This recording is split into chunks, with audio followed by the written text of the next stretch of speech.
Apa kabar? Ada sukacita? Apakah hari terakhir libur sekolah? Wow!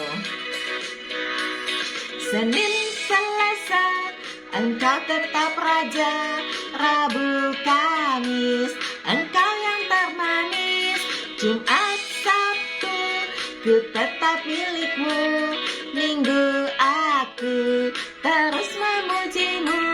Setiap nafasku engkaulah Yesusku. Setiap degup jantungku Yesus segalanya. Setiap nafasku engkaulah Yesusku. Setiap degup jantungku Yesus segalanya. Mari berdoa. Tuhan Yesus, seperti lagu yang kami naikkan Senin sampai Minggu, semuanya hari Tuhan.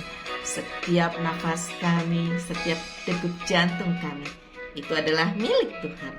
Saat ini kami butuh firman Tuhan. Berbicaralah, karena kami siap belajar.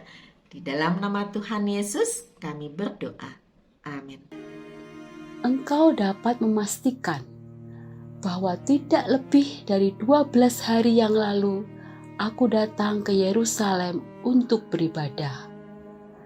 Dan tidak pernah orang mendapati aku sedang bertengkar dengan seseorang atau mengadakan huru-hara, baik di dalam bait Allah maupun di dalam rumah ibadat atau di tempat lain di kota. Dan mereka tidak dapat membuktikan kepadamu apa yang sekarang dituduhkan mereka kepada diriku. Tetapi aku mengakui kepadamu bahwa aku berbakti kepada Allah nenek moyang kami dengan menganut jalan Tuhan, yaitu jalan yang mereka sebut sekte. Aku percaya kepada segala sesuatu yang ada tertulis dalam hukum Taurat dan dalam kitab nabi-nabi. Aku menaruh pengharapan kepada Allah sama seperti mereka juga, bahwa akan ada kebangkitan semua orang mati, baik orang-orang yang benar maupun orang-orang yang tidak benar.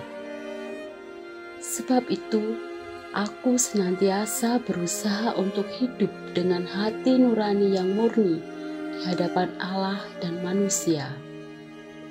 Dan setelah beberapa tahun lamanya, aku datang kembali ke Yerusalem untuk membawa pemberian bagi bangsaku dan untuk mempersembahkan persembahan-persembahan. Sementara aku melakukan semuanya itu, beberapa orang Yahudi dari Asia mendapati aku di dalam bait Allah sesudah aku selesai mentahirkan diriku, tanpa orang banyak dan tanpa keributan. Merekalah yang sebenarnya harus menghadap engkau di sini dan mengajukan dakwaan mereka jika mereka mempunyai sesuatu terhadap aku. Namun biarlah orang-orang yang hadir di sini sekarang menyatakan kejahatan apakah yang mereka dapati ketika aku dihadapkan di mahkamah agama. Atau mungkinkah karena satu-satunya perkataan yang aku serukan ketika aku berdiri di tengah-tengah mereka, yakni karena hal kebangkitan orang-orang mati, aku hari ini dihadapkan kepada kamu. Tetapi Felix yang tahu benar-benar akan jalan Tuhan menangguhkan perkara mereka. Katanya, setibanya kepala pasukan Lisias di sini, aku akan mengambil keputusan dalam perkaramu. Lalu ia menyuruh perwira itu tetap menahan Paulus, tetapi dengan tahanan ringan, dan tidak boleh mencegah sahabat-sahabatnya melayani dia. Dan setelah beberapa hari, datanglah Felix bersama-sama dengan istrinya Drusilla, seorang Yahudi. Ia menyuruh memanggil Paulus, lalu mendengar daripadanya tentang kepercayaan kepada Yesus Kristus. Tetapi ketika Paulus berbicara tentang kebenaran, penguasaan diri, dan penghakiman yang akan datang, Felix menjadi takut dan berkata, "Cukuplah dahulu dan pergilah sekarang. Apabila ada kesempatan baik, aku akan menyuruh memanggil engkau." Sementara itu, ia berharap bahwa Paulus akan memberikan uang kepadanya. Karena itu, ia sering memanggilnya untuk bercakap-cakap dengan dia. Tetapi sesudah genap 2 tahun, Felix digantikan oleh Porcius Festus. Dan untuk mengambil hati orang Yahudi, ia membiarkan Paulus tetap dalam penjara. Tema selagi masih bisa. Kisah Para Rasul 24 ayat 10-27.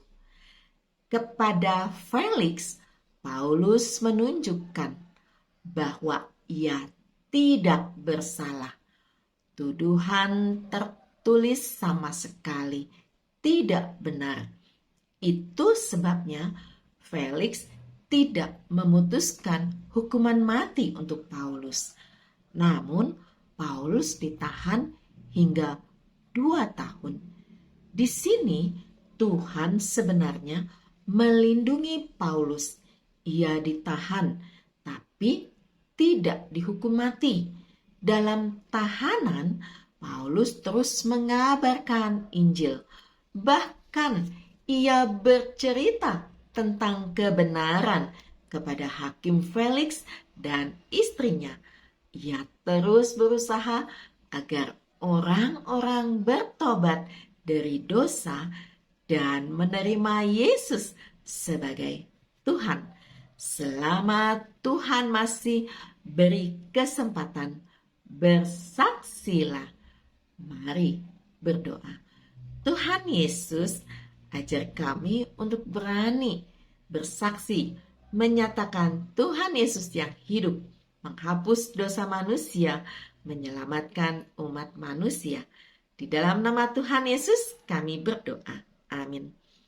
Anak-anak yang dikasihi oleh Tuhan Yesus Kristus, ayo kita berani mempersaksikan Kristus yang hidup di dalam hidup kita kepada setiap orang yang ada di sekitar kita. Percayalah, Tuhan Yesus mengasihi seluruh umat manusia. Amin.